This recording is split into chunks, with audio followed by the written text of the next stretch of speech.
bonjour à tous. J'espère que vous allez bien, que vous avez bien passé la journée et que la fin de la semaine s'annonce en fait très bien pour vous. Voyez-vous, ce message l'adresse particulièrement à nos dirigeants, en tête de qui se trouve le président de la transition plus côté au léguement. Et tous ceux qui participent d'une manière ou d'une autre à la décision. Voyez-vous,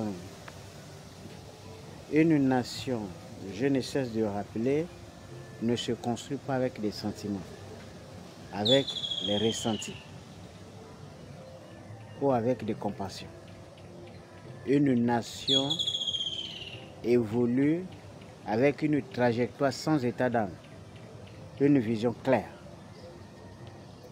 Et cela passe nécessairement par le comportement raisonnable et rationnel de ceux qui ont le pouvoir.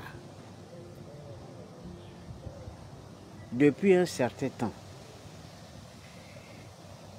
il ne vous est pas échappé de constater, pour le regretter, qu'il y a des phénomènes que hier on négligeait, qui ont pris de l'ampleur aujourd'hui.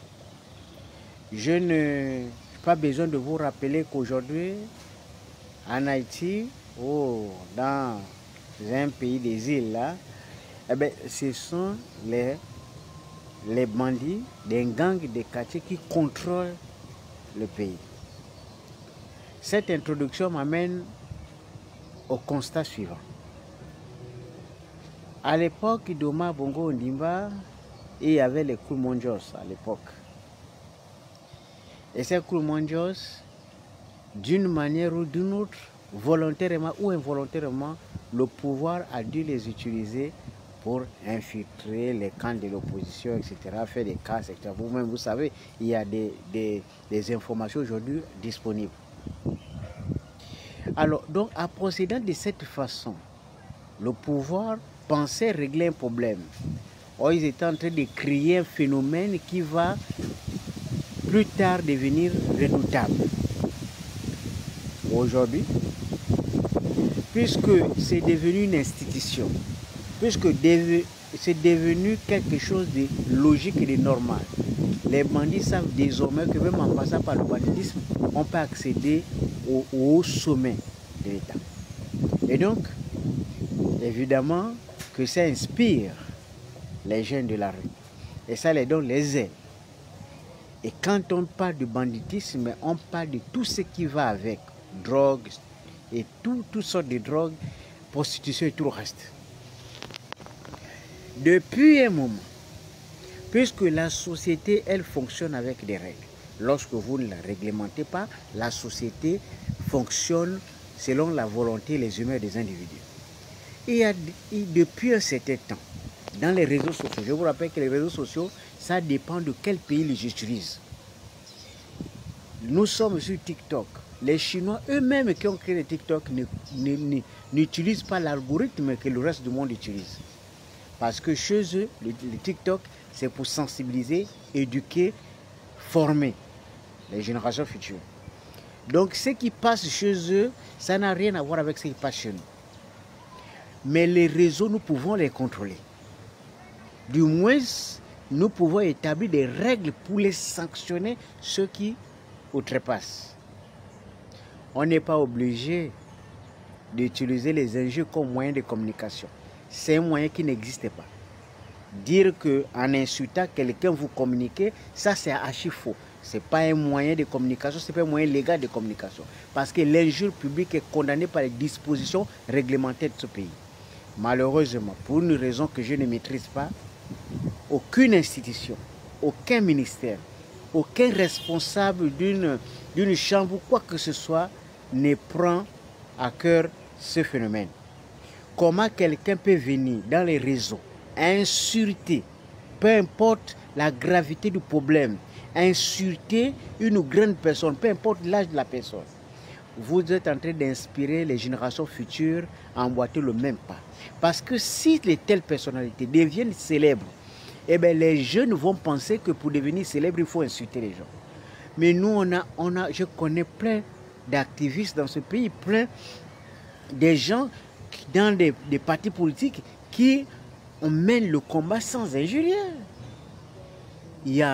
On peut citer pêle-mêle les Rico Tite, Fortuné Yedou, les Geoffroy Fumboula, les Chambelé Moukouama, ils sont pleins comme ça. Le jeune Bodi Biza, tout à refaire, Katoun et tous les autres, les comédiens, les Chambalou et les autres. Mais ils n'ont pas eu besoin d'insulter. L'injure s'est réservée à ceux qui n'ont pas d'argument. Ceux qui n'ont pas ce qu'il faut pour transmettre l'information, pour transmettre leur avis, pour donner l'avis. Mais si vous utilisez l'injure, parce que l'injure c'est la dernière étape du dialogue. Lorsque le dialogue ne passe pas, la prochaine étape c'est la violence de l'expression.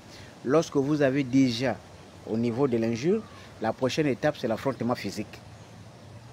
Mais si un gouvernement laisse quand même en liberté des gens qui insultent volontairement, de façon préméditée et organisée, alors qu'ils sont sur le territoire gabonais, mais vous êtes en train de créer un phénomène que le monde entier va désormais coller aux Gabonais. Pensez que nous sommes dans un pays où n'importe qui peut s'élever et insulter les gens sans être inquiété. Mais c'est dangereux ce genre de choses. Un État, c'est comme une famille. Comment on peut autoriser à un individu, peu importe les moyens qu'il a, peu importe de quelle famille il sort, d'insulter les autres? Sur la base de quoi? Peu importe ce que la personne a fait. Est-ce que vous êtes obligé d'insulter? Il y a des débats. Il y a des arguments, il peut y avoir des divergences, des contradictions, mais insulter ne fait pas partie du planning de communication. Mais comme nous sommes dans un pays où à chaque fois que l'on s'attaque aux gens qui ne sont pas aimés, on autorise à certaines personnes de dire tout ce qu'il faut dire, pourvu que ceux qui sont attaqués puissent ressentir quelque chose. Mais les injures que vous balancez là, ça va se retourner contre vous d'une manière ou d'une autre. Ça va se retourner contre ceux qui autorisent ce genre de dérive. Pourquoi? Parce que ça va inspirer les jeunes d'aujourd'hui à insulter demain. Et demain, quand vous ne serez plus assez fort, on va vous injurier.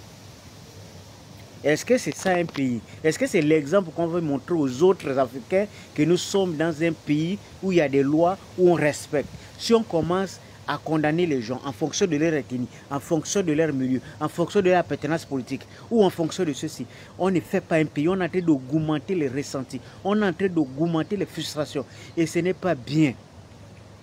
Pour un pays qui va avancer, ce n'est pas bien. Ça, c'est une sonnette d'alarme. Il faut attirer l'attention des autorités. S'il y a quand même quelqu'un, il faut qu'on arrête ce phénomène. On ne peut pas insulter parce que nous, on est des hommes de terrain. Et je vous assure que sur le terrain, les gens admirent ce genre de personnes. Parce que les jeunes veulent aussi insulter. C'est inadmissible. Il faut en faire des exemples. On ne peut pas insulter, surtout pas sur une plateforme. Vous pouvez avoir une discussion de quartier, que même au quartier, ce n'est pas autorisé à insulter parce que l'injure publique est condamnable. Il faut qu'on arrête. C'est quand même notre pays. C'est l'image du pays qui est bafouée comme ça, en agissant ici. Et c'est bien dommage que pour des considérations politiques, pour des quelques malentendus ou des quelques divergences, on arrive à un niveau où on autorise même les gens à faire un certain nombre de choses. Parce que s'il n'y a pas la sanction, ça veut dire que c'est autorisé. Parce que comme disent des praticiens de droit, lorsque la loi n'a pas explicitement précisé, lorsqu'il y a un vide juridique, on peut aller dans toutes sortes d'interprétations. Et justement, quand il ne s'est pas sanctionné, on considère que c'est légal et c'est autorisé. Et c'est bien dommage. Des beaux